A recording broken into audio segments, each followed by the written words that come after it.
We're delighted to welcome Sashiko expert Susan Briscoe to the studio today. Hi Susan, how are you? I'm fine, thanks.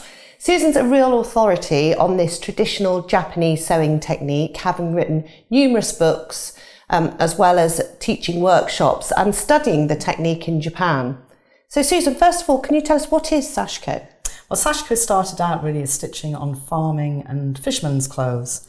It was usually done by their wives. It was a very practical thing because the Sashiko stitching makes the fabric a lot thicker, warmer, stronger, so the clothes last longer. And then, of course, over time, it's developed really into a kind of art form with lots and lots of different stitch patterns. So you can do quite a lot with it, really. Wow, so from something that was really utilitarian into some beautiful decorative stitching that we can see here.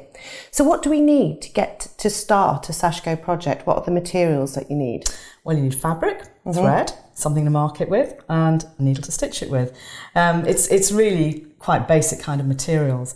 But the good thing for Sashiko is you need fabric that's a little bit more loosely woven than normal patchwork fabrics. They're just a little bit tightly woven. Is that to make the stitching easier, to actually pierce the fabric? Is that yes, because the thread is quite thick that we're going to use. As you can see, you can get it all kinds of lovely colours as well. Beautiful. But it is a little bit thicker than your normal sewing threads, your hand sewing threads or your machine sewing threads.